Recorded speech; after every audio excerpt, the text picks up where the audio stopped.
Hey everyone, welcome back to Lace Up Channel. My name's Mickey. Today we're going to talk about how you can lay out your bin locations within your warehouse in a way that's both intuitive, that's easy to follow, where you can grab any warehouse employee off the street and bring them in and they just get it. I'm going to do this for you because I keep getting my customers who reach out to me who have no idea how they're going to lay out their warehouse. As a result, it ends up taking us hours and hours and hours to teach them how to do this when in reality it's a super simple concept. All you have to do is understand the structure. Once you understand the structure, you can apply that structure to your warehouse and you can finally label those bin locations and have accuracy when it comes to knowing what product is in what bin. But anyways, before we get into it, I want you to like this video, subscribe to the channel down below. I'm going to try to make content like this every single week to help you in your business. Besides that, let's get right into the video. So up above, you are going to see what a traditional bin location label looks like. You'll see that it has 5 components normally. The first one's the area, the second one's the row, the third one's the bay, the fourth one's the level, the fifth one is the bin or the position. So if we start with the simple bin locations here above, let's start with the area. The area is designed to delineate or separate each physical section of the warehouse. So for instance, I've got customers that have 3 areas, and each of those areas is the refrigerator, the freezer, and the dry goods section. I've got other customers that own a set of warehouses, and within that block of warehouses, a street separates each of the warehouses.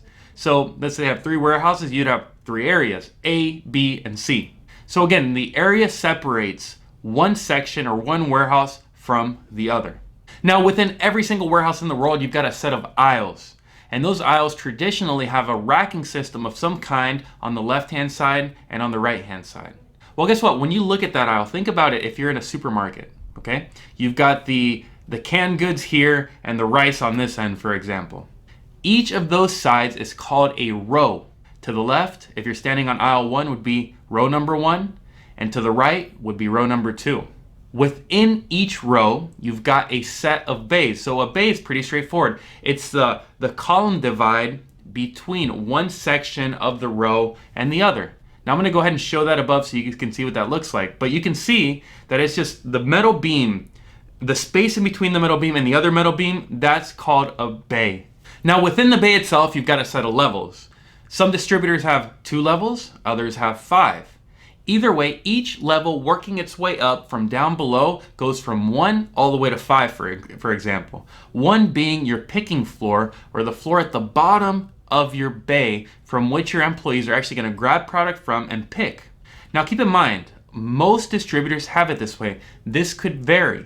You could have distributors who pick from the floor below and the second floor. Depending on the size of your warehouse, you will specify which of these bin locations you pick from and which are overstock. But anyways, within the bin location itself, here is the key to accurately labeling your bin locations. Within the bin location itself, you have bins. So let's say you're looking at a bay, you're looking at your level 1, you've got a big space, let's say it's, 6 feet by 4 feet high. Now within that space, let's say you have 10 little bins, little plastic containers where you put product inside. So each one of those would be a bin location, and they'd be numbered 1 through 10. I've got customers that normally have 2 bin locations within each bay on the level. That's because they've got 2 pallet positions, a pallet position on the left and a pallet position on the right. I've got other customers that sell lotions or makeup and things of that nature, and those customers, they've got multiple bins within that level in the bay. It's all up to the product that you sell. It's all up to how you want to lay out your warehouse, however you envision it being most efficient. That's how I want you to lay it out. At the end of the day, look, the most pragmatic way for me to say this is if you're going to have a bin, you must have an associated label for that bin. So that bin location must be labelable, and it must be differentiated enough from the bin next to it in order to justify that label, because you can't just have one big blob of space and then call this little square inch over here bin number 1 and this bin number 2, etc. You actually need to have something separating one bin from the other. That way, when your people are going to pick, they can clearly see, hey, this is bin number 1, okay, in this level, in this bay, and this is bin number 2 in this level, in this bay. So what I'm going to do is I'm going to go ahead and attach down below through a Google Share Drive an example of what my customers utilize to make these bin locations. I'm going to attach an example of the database, and I'm going to attach an example of the totem label, so the label that goes on the bay itself to indicate what bins are within that bay. And I'm going to actually attach the bin location label itself. Now, I'm not saying this necessarily is going to apply to you, but it should give you an idea and get the wheels turning in your head as to how you can design these bin locations so that your pickers and your people checking product in are as efficient as possible.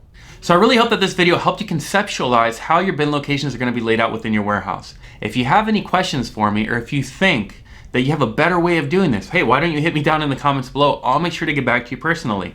Apart from that, I really appreciate you taking the time to view this video, and I hope to see you next video. Take care.